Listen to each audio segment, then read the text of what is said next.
I'm not sure what hurt more, finding out he cheated with another woman, or realizing that she was the one who used to hold my hand and call me the family she never had. When I walked into the living room, they didn't even flinch.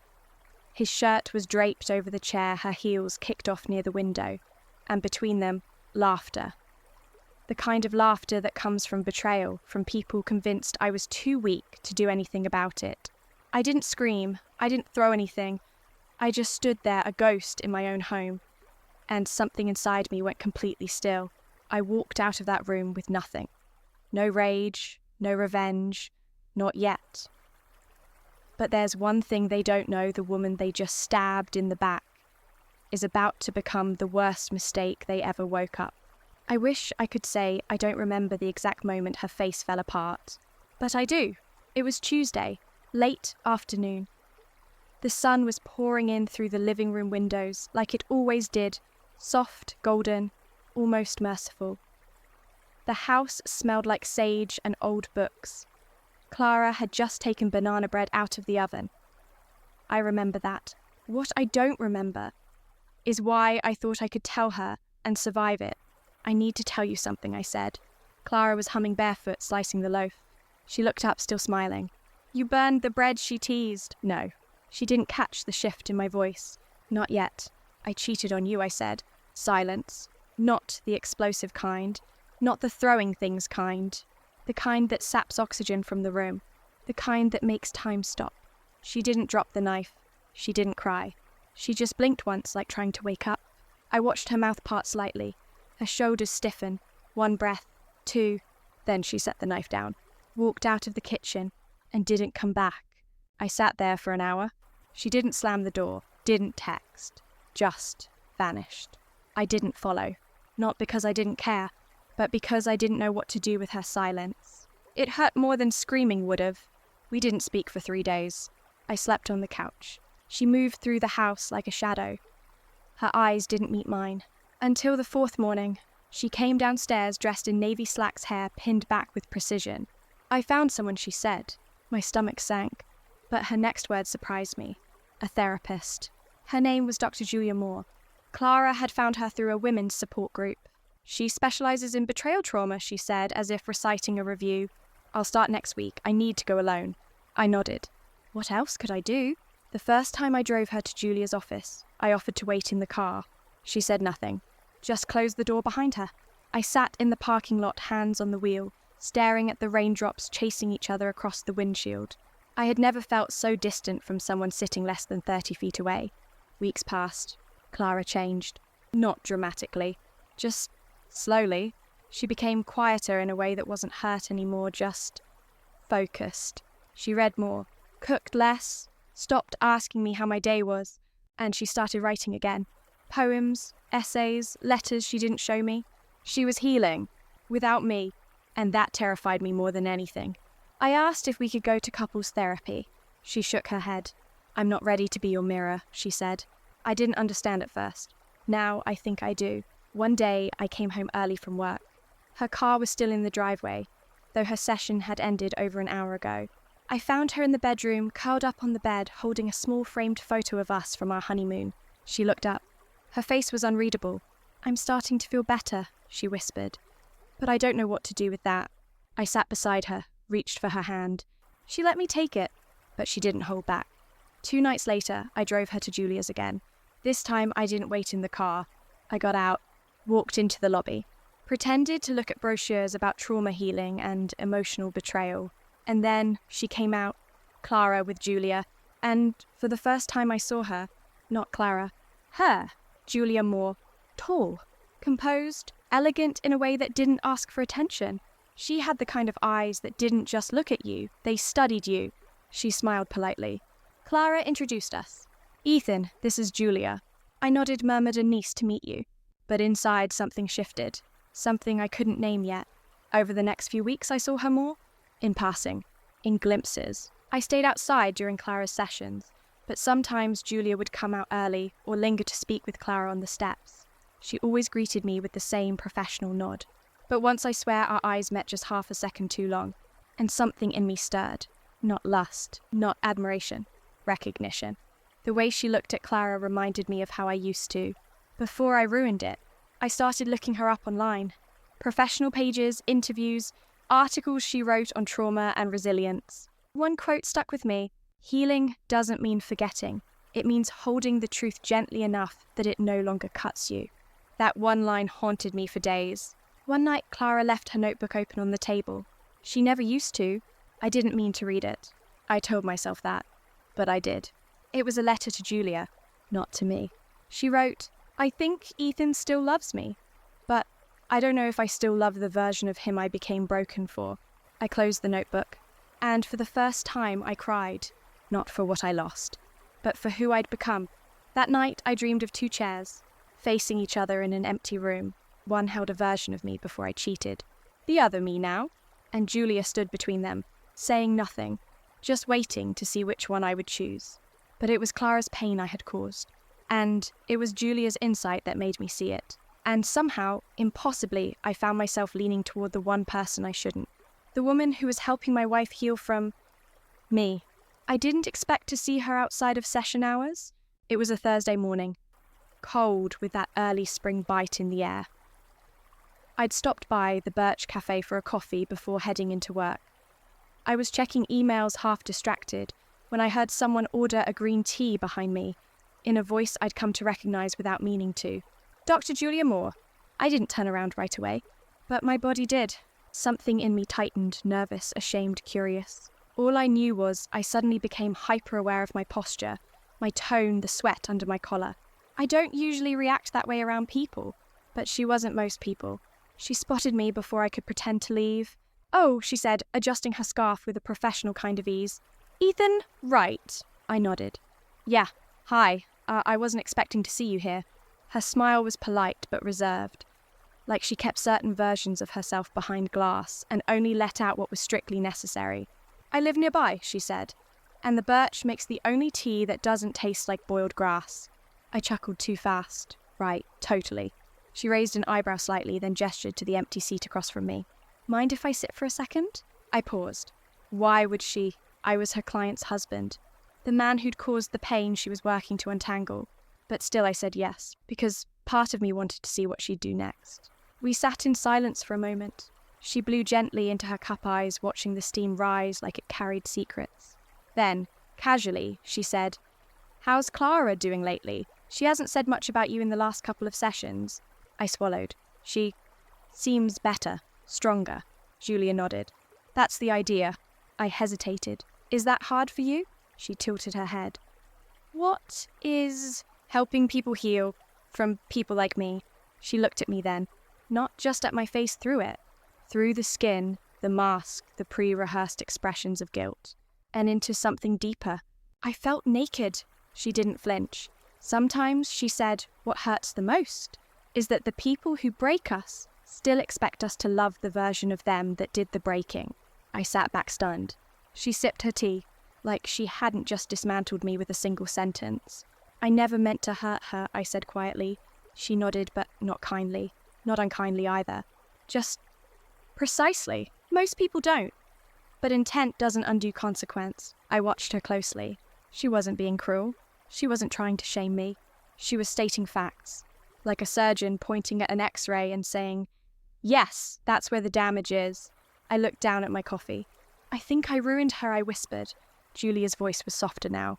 "No, Ethan, you wounded her, but she gets to decide whether she stays ruined." That line hit differently. It was the first time someone had made it clear Clara's healing wasn't my redemption story. It was hers. I didn't get to own it. Not even as penance. I almost thanked her. But before I could, she stood. "Nice running into you," she said, collecting her purse. And then she paused. Her gaze met mine again, sharp, thoughtful, utterly controlled. Then softly, "You carry a lot of shame, but it's not the shame that makes you dangerous." I blinked. She added, "It's the way you still want to be the good guy in someone else's story." Then she left. I sat in that cafe for a full hour afterward, the coffee gone cold in my hand. Not because of what she said, but because of how deeply it landed. And because I hated how badly I wanted her to see me as something more than what I had done. That night I couldn't sleep. I kept thinking about her, not in the way I had thought about the woman I cheated with, Not lust, not adrenaline. But curiosity, respect, obsession maybe, but of a moral kind. I kept hearing her voice in my head. That line, "You still want to be the good guy in someone else's story." God, what did that even mean?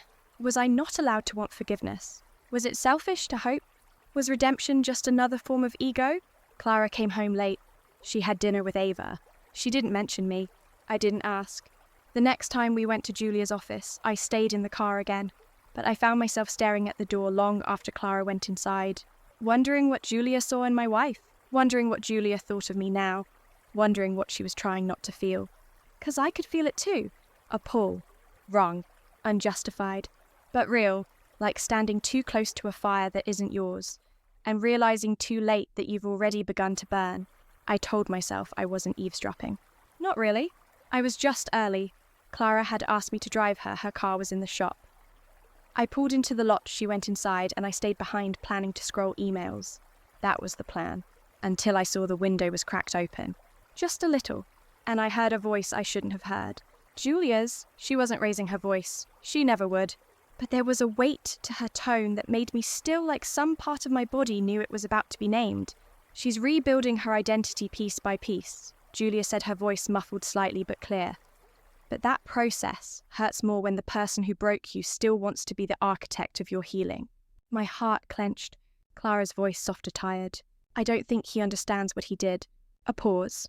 Then Julia again. Of course he doesn't. Because to understand would mean letting go of the version of himself that let it happen. And that's the hardest part, killing the version of yourself that was capable of causing that kind of pain. I leaned back in my seat, stunned. I shouldn't have been listening. I knew that. But something about the truth hits harder when it's not meant for you. I wasn't angry. Not at Julia. Not even at Clara. I was seen. Exposed. Like every excuse I'd made in my head was suddenly stripped bare. Clara said something then. Quiet. Hard to hear. But I caught a fragment. I think part of me still loves him. And then Julia. Love doesn't make him safe. That one line stung worse than the rest. Because I wanted to be safe. Needed to be. For her. For myself. And now maybe for Julia too. The session ended. I rolled the window up. Sat still. Trying to erase the words. Failing. When Clara came out, she looked lighter. Like something inside her had finally settled. She smiled at me, small, cautious, but real. And it made me ache, because I didn't deserve it. Want coffee, I asked as she buckled her seatbelt. She hesitated. Then nodded. Sure. We sat at the Birch Cafe again. Her with an iced latte, me with black coffee and a stomach full of guilt. She talked about her teaching job, a student who had written a poem about her father leaving. She said it made me cry in the middle of grading. I said, you've always been too soft. She said no. I just stopped pretending to be hard. I smiled, but inside I was unraveling. Later that night, when she went to bed, I stayed on the couch. I opened my laptop, typed Julia's name into Google.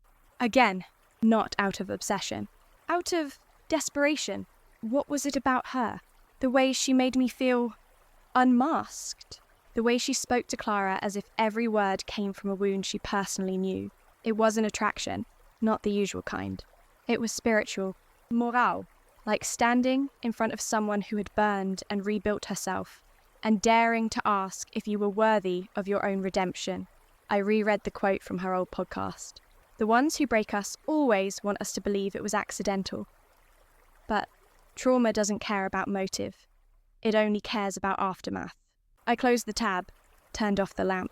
But sleep didn't come. Only one question did on repeat. If she sees me this clearly, why do I still want her to look again? A few days later, Clara asked if I wanted to try joint sessions. Her voice was hesitant, like she wasn't offering hope, just curiosity. I agreed. Of course I did. It meant sitting across from both of them, my wife and her therapist, the woman I hurt, and the woman who could see right through me. I told myself I could handle it. I told myself it was for Clara. I told myself Julia didn't know I'd hurt her, and that I wouldn't think about that conversation every time she looked me in the eye. I was wrong about all of it. It started with rain, the kind that shows up out of nowhere, sharp silver streaks, hammering against the sidewalk like a sudden reminder you're not in control of anything. Clara had just finished her session. She ran toward the car under her coat, breathless and smiling. It was the first time I'd seen her genuinely laugh in weeks. "Julia says I'm learning how to let go," she said as she buckled in. "Of you, of who I thought I was." I nodded, tried to match her calm, but something inside me twisted, because I was proud and terrified, and not sure which mattered more. A few minutes later, Clara asked to be dropped at Ava's apartment. "They're planning her baby shower," she explained, "and I just need to be around people who don't look at me like I'm breakable." I didn't argue. I didn't ask to come along. I watched her disappear into Ava's building umbrella, swinging behind her hair, damp at the ends. She didn't look back. I didn't feel ready to go home, so I parked near the same cafe as usual, the Birch, and ducked in for shelter. And there she was, Julia, again, sitting alone, rain dripping from the ends of her trench coat, a book in one hand, tea in the other. She looked up, saw me, and smiled. Polite, familiar, controlled, but something in her eyes flickered, and before I knew it, she gestured to the chair across from her. Again, this time I didn't hesitate. I sat. We didn't speak at first, just two people soaking in the silence between sentences. Finally, she said, "She's doing better." I nodded. "She is." A beat passed. "I didn't think you'd say yes to this," I added. Her eyes didn't move from her cup. "It's raining." I smiled. "So, Mercy." "No. Weather." The tension wasn't sharp. It wasn't overt. It was quiet. Weighted. The kind you feel in your jaw before your heart admits what it already knows. She turned a page in her book. Didn't look at me, but said, "You're still hoping. I'll tell you you're not the villain." My stomach tightened. "Is it that obvious?" She closed the book, finally meeting my gaze. "It's written all over your posture." "Posture," she nodded. "You lean forward when you want approval. You fold your hands when you're lying to yourself. And you breathe too evenly when you're trying to appear calm." I stared, half stunned, half ashamed. "You watch people for a living," I murmured. "I listen to them," she corrected. "Watching just helps me decode the silences." I looked down. "I don't know how to be the version of me Clara needs now, because you're still trying to earn her. Aren't I supposed to—" She paused, then said, "You're supposed to become someone she doesn't need to fear again." That hit deep, deeper than I expected. It wasn't just advice, it was a mirror, and I hated how clearly she held it up. The waitress brought our drinks. I hadn't ordered, but Julia had apparently said, "Just bring him what he always gets." And somehow, she was right. Black, no sugar. I looked at her. "How did you know?" She shrugged.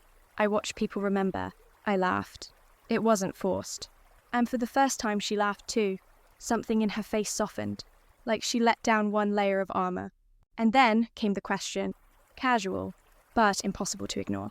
"Did you love the woman you cheated with?" I blinked. Hard. "No." "Then why—" I hesitated. "I think I just wanted to feel seen, desired, like I wasn't just dependable, but wanted."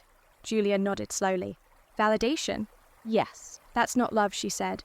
"That's emptiness with a mask." We sat in that for a while. The storm outside dulled into a drizzle. My coffee went lukewarm, but I didn't care. I didn't want to leave. Then she said something unexpected. "Do you know why I became a therapist?" I shook my head. "My husband cheated 5 years ago. With someone younger, prettier, wilder." I froze. She didn't waver. I became obsessed with understanding how someone who claimed to love me could destroy me so casually. So I studied the wreckage, and I turned it into something useful. I whispered, "I'm sorry." "Don't be," she said. "You're not him." A pause. Then almost too quietly. "Even if part of me still hates what you represent." That line stayed with me. Even if part of me still hates what you represent. And yet, when she stood to leave, we didn't say goodbye like strangers. She placed her hand on the back of my chair just briefly. And that touch, innocent as it was, lit something dangerous, something both of us pretended not to feel. But as I watched her walk away, I knew. This coffee never should have happened. And yet, it had. And nothing would be the same after it. We didn't plan to see each other again. After the coffee, after the words that never should have been spoken, and the glances that lasted too long. We didn't text, didn't call. We let the silence do what it does best, pretend it's enough to keep temptation at bay. But silence is fragile, and temptation doesn't knock. It waits. 2 weeks later, Clara asked if we could try a joint session with Julia. I hesitated, not because I didn't want to help her heal, but because I wasn't sure I could sit in that room without remembering the rain, the warmth of Julia's hand on my chair, the way her voice softened when she said, "You're not him." But I said yes, because guilt wears many masks and mine had grown a smile. The day of the session I arrived early. I didn't plan to. It just happened. I waited in the hallway, hands jammed in my pockets, pretending not to rehearse every breath. When the door opened, Julia stepped out, and for a split second she looked surprised. Not startled, just unprepared. That made two of us. "Ethan," she said, her voice neutral. "Dr. Moore," I replied too formally. She gave a tight smile, a glance down the hall. "She's not here yet." I nodded. The silence between us thickened. Then she asked, "Did you tell her?" I blinked. "Tell her what?" "About the coffee." "No." "Why?" I swallowed. "Because we didn't do anything wrong." Her gaze held mine, but there was no comfort in it. Only clarity. That's the line people cross right before they fall. I didn't reply, because I didn't know which side of the line I was on anymore. Clara arrived a few minutes later, bright, calm, braver than I'd ever seen her. We sat across from each other, the couch between us like a trench. Julia took her chair across the room, composed, cool, but I could feel the static between us, like a current under the carpet. The session was hard. Clara spoke first. "I don't hate him anymore," she said, "but I don't know if I trust him. And I don't know if I want to rebuild what he broke." Julia nodded. "That's a fair place to be." I looked at Clara. "I want to earn it back." She turned to me. "Why?" "What do you mean? Why do you want me back, or do you just want to not be the man who lost his wife?" That question landed with a weight I couldn't dodge. I opened my mouth, then closed it. Because the truth, I didn't know anymore. Later, when Clara stepped out to take a phone call, I stayed behind with Julia, just for a moment. The door shut behind Clara like the final note of a song. Julia stayed seated, but her eyes met mine, and this time I didn't pretend. "I think about you," I said quietly. Her breath caught almost imperceptibly. "Then don't." I took a step closer. "I'm not saying it to act on it. I'm just telling the truth." She stood now, not angry, not afraid. "Just human." "I am not your redemption story," she said. "I know." Then, stop trying to turn me into one. We stood in silence. Too close, too quiet. I could hear my heartbeat in my teeth. Then she added, "I was your wife once." The words hung there, heavy, laced with something unspeakable. What I asked. She shook her head, biting her lip.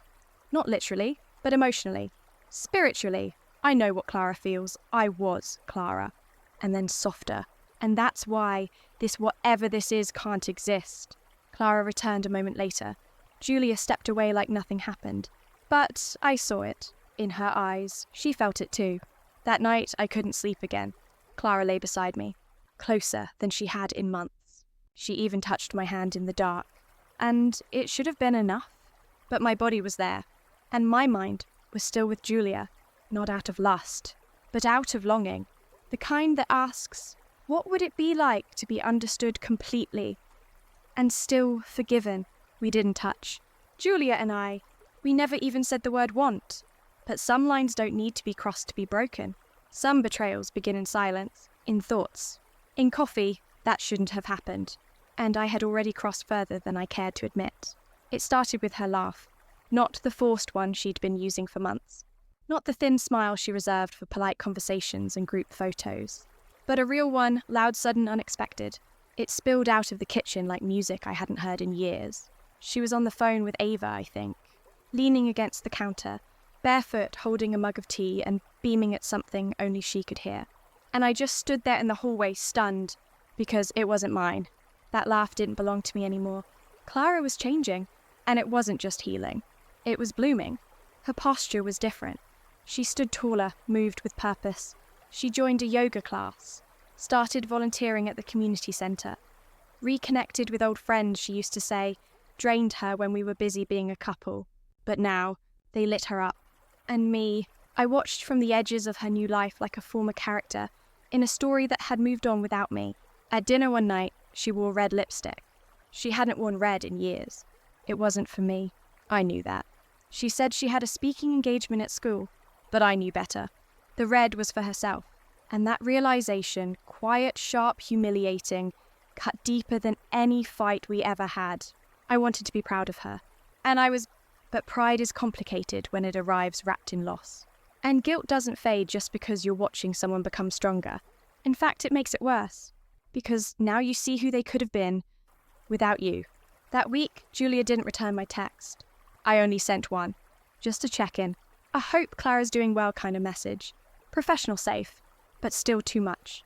No reply. And that silence it gnawed more than I wanted to admit.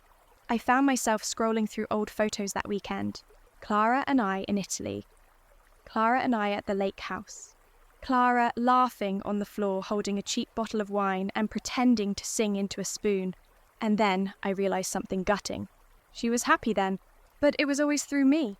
Now, she was happy without me, and that was a different kind of death.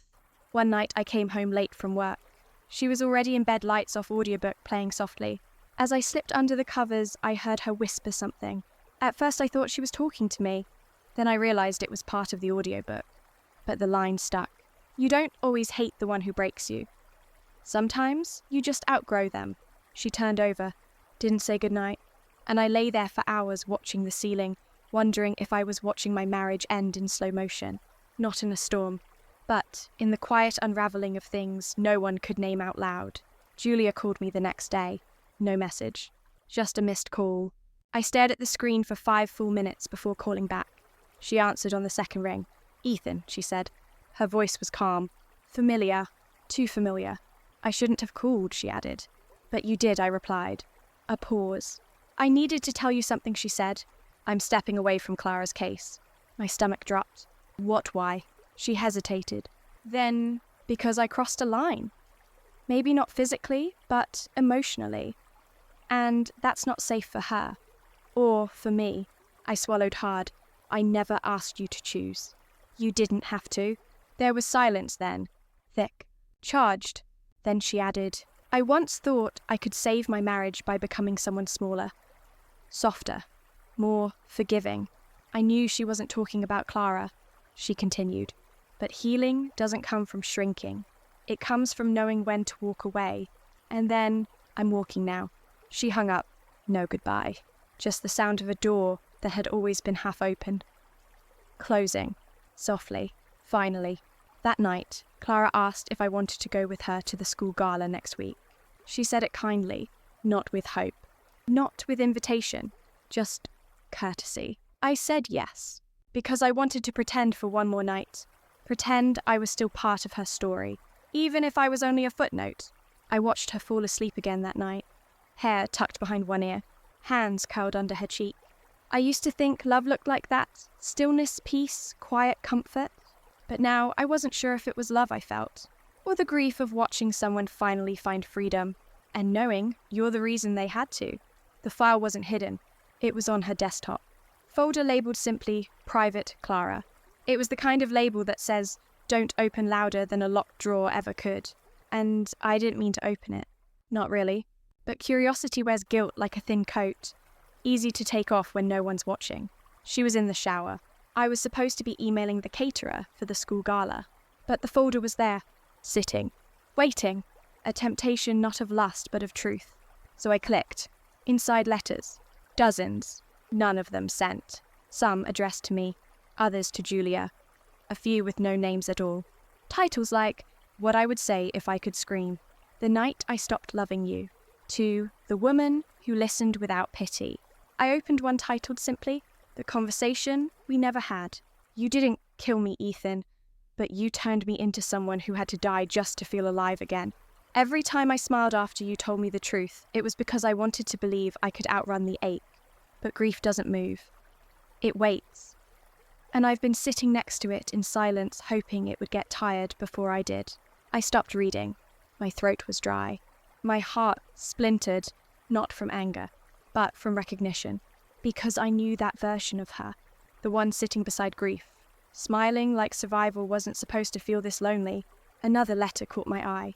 It had no title, just a date, 2 weeks ago. I opened it. Dear Julia, you've become a mirror I didn't ask for. And somehow also a window I didn't know I needed. You see him, I think. Ethan. Not just what he did, but what he's trying to be now. That scares me more than what he did. Because if he's becoming someone better, then I'll have to admit that forgiveness isn't about him. It's about letting go of the power his mistake gave me. My hands trembled. I shouldn't have read it, not because it was wrong, but because it wasn't meant for me. It wasn't a confession. It was a reflection. When Clara stepped out of the shower, she found me on the couch, laptop closed. Eyes red. She paused. Her gaze moved to the desk. Then to me. She didn't ask what I'd done. She didn't need to. She just said, "You know the scariest part of healing is realizing how much of your story didn't need to happen." I didn't speak. Because what do you say to someone who has learned to stand without needing your hand? Later that night, I opened my own journal, a habit I hadn't returned to in months, and I wrote one line. I was her lesson, but she was the better story. I didn't sleep much. I kept thinking about those letters, about the version of Clara I never bothered to know until after I broke her, about Julia stepping away, not just from Clara, but from me, and about myself, sitting between two women who saw me clearer than I ever saw myself. I didn't love Julia, not fully, but I felt her, in a way that made me question every version of connection I used to crave. But Clara, I had loved her in chapters, but never read the footnotes. And now, she was writing her own book. The next day, she wore yellow, her favourite colour. Not mine. And when I told her she looked radiant, she said, "I'm not trying to," and walked out the door.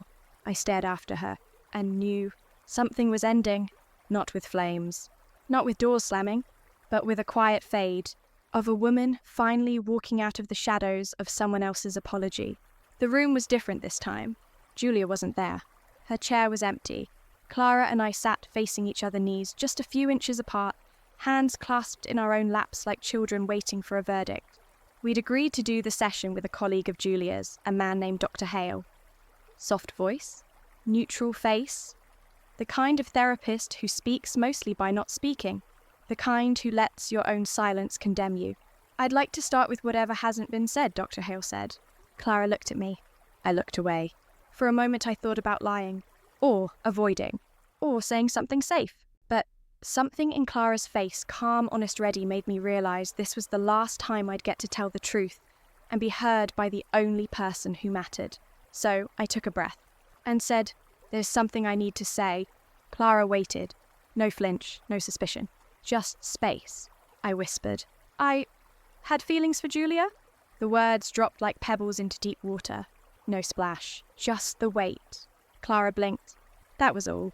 Then softly, after your therapy started, it wasn't physical, but I think I wanted her to understand me in a way you couldn't anymore."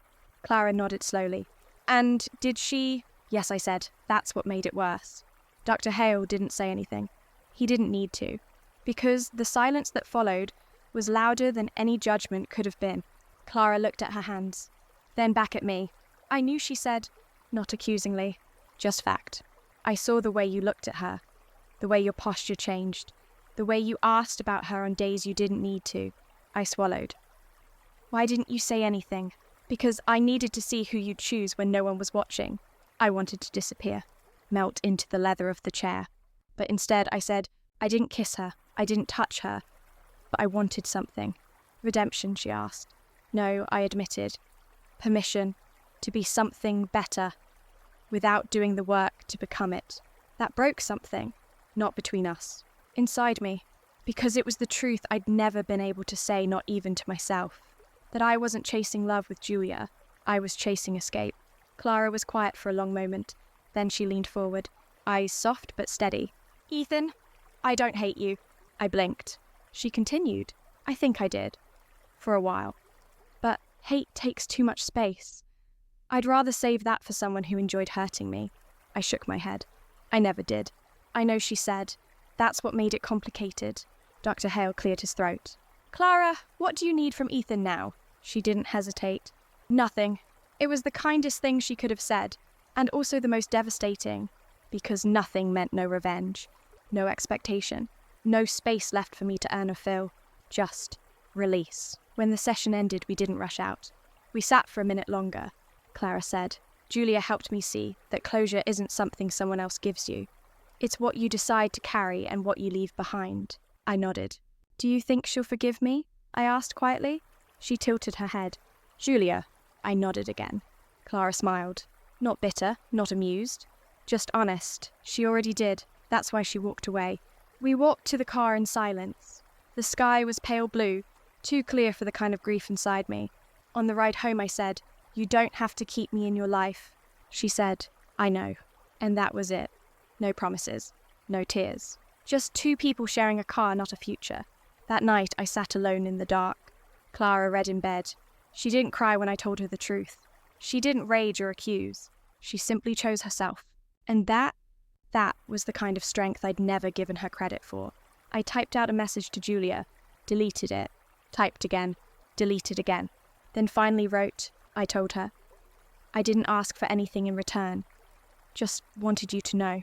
No reply came. That was okay. The silence wasn't rejection. It was resolution. Some truths don't heal. They just stop festering. And sometimes that's enough. I didn't expect to see her again. Julia. But closure has a cruel sense of timing. It was a bookstore. Of all places. I was thumbing through a memoir titled Learning to Leave Without Burning the Bridge, when I looked up and there she was 2 aisles over. Hair shorter now, darker coat, still that same quiet command of space. Our eyes met, and for a moment neither of us looked away. She stepped closer. No smile. Just presence. I said hi. She nodded. Hi! We stood in the non-fiction section, surrounded by stories about healing and growth and surviving. How poetic, or pathetic. I wasn't sure which. She glanced at the book in my hand. Too late for that one, she asked dryly. I smiled. Maybe. A pause. Then, I didn't think I'd see you again, I admitted. You won't, not like this. That line landed like a quiet door clicking shut. I looked down, then up again. I told her. Everything. Julia nodded. I know, she emailed me.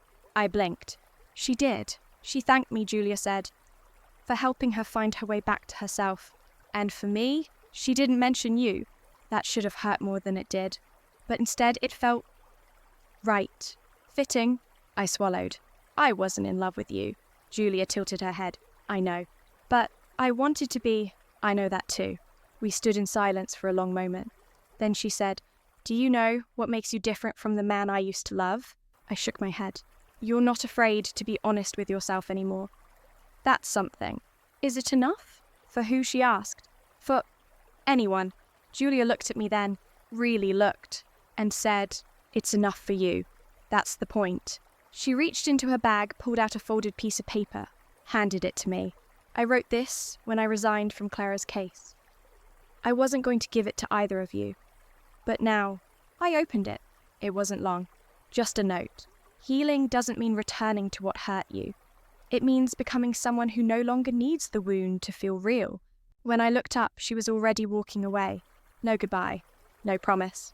Just her, moving forward. That night I packed a bag. Nothing dramatic. Just the essentials. A few books. 2 suits. A framed photo of Clara, not to hold on to her, but to remind myself what strength looked like. She came home as I zipped the suitcase. Paused in the doorway. You're leaving, she said. It wasn't a question. Yes. She walked in slowly, sat on the edge of the bed. You're not doing this to make me miss you, are you? No, I said. I'm doing this so you don't have to keep wondering if I'll ever let go. Clara nodded, eyes glassy but steady. I don't hate you, she said again. I know. She stood up, walked over, and for the first time in months, maybe years, hugged me. Not like a wife. Not like a lover. Like someone saying goodbye to the memory of something that mattered once. And that was enough. Outside, the sky was soft with dusk. I loaded the car. She stood on the porch, arms crossed, sweater wrapped around her. She didn't cry. Neither did I. I just raised a hand. She nodded once. And I drove. A week later, I found a small rental by the coast. Wrote my resignation letter. Started teaching part-time at a community centre. It wasn't much, but it was honest. And for the first time, I didn't feel like I was running toward anyone or away. I was just here, breathing, becoming. And the choice, the one that changed everything, wasn't walking out. It was finally letting go of the need to be forgiven. A year later, I still think of her when it rains. Not because I miss her, not because I want her back, but because it reminds me of who I was the day everything changed. The day I told the truth, the day she didn't flinch. The coast is quiet. My life now is a rhythm of small things, early mornings, long walks, black coffee, silence. I teach a creative writing group twice a week at the local library. We write about regret a lot, not directly, but it's there, in the pauses, in the metaphors, in the characters we create, that make all the wrong choices for all the right reasons. And sometimes I write her, not letters, just memories, fragments, little moments. Her laugh behind a closed bathroom door, the way she used to hum while grading papers, the curve of her wrist as she turned pages. None of it hurts anymore, not in the way it used to. Now it lingers, like a shadow you forget is there until the light shifts. I haven't seen Julia since the bookstore. Haven't needed to. I think she's somewhere north now. New practice, new life. She emailed once. A single sentence. I hope you're still telling the truth. I replied, every day. Clara's book was released last month. The things I learned after you left. It's not about me. Not exactly. But I'm in there. In the margins. In the silences between chapters. In the character named H who teaches the narrator how to forgive herself by refusing to ask for forgiveness. I read it in one sitting. Then again. Then one more time. And then I wrote a letter. Not to send. Just to know I still could. Clara, you once said healing was choosing what to carry. I hope you chose the stars over the storm. You were never mine to keep, only mine to witness. And I didn't do that well. But if you ever wonder if it mattered, it did. You mattered. And in the quiet between us now, I finally learned to be someone I can live with. No more noise, no more guilt. Just peace. Ethan, I folded it. Placed it in a book I'm never going to lend to anyone. Because some goodbyes aren't meant to be delivered. They're meant to be understood. Last week I heard from Ava. She emailed to say Clara's doing well. She's engaged. The man is kind, gentle. He makes her laugh. Not the way I did. Better. She says Clara wears yellow all the time now. I smiled when I read that. Of course she does. She always was made of sunlight. I just got used to living in the shade. I walked the beach tonight. The tide was low. The moon out. The stars were scattered like truths finally spoken. And I realized I wasn't waiting for a new beginning anymore. I wasn't trying to fix a story that already ended.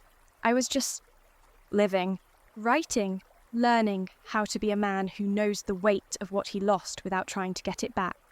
There's a door between Clara and me now. Always will be. Quiet, closed, but not locked. Just no longer mine to open. And that's okay, because some endings aren't endings at all. They're quiet thresholds. And when you cross them, not for someone else, not to prove anything, but just to become someone better, that's when the real story begins. Sometimes betrayal doesn't end us, it awakens us. Sometimes the people who break us are the ones who accidentally teach us who we were meant to become. This story isn't just about revenge. It's about reclaiming your voice. When the world tries to silence you, if you've ever had to start over, if you've ever looked in the mirror and promised yourself never again, then this story is for you. Subscribe for more real, raw, and unforgettable stories, because healing begins with being seen and you're not alone.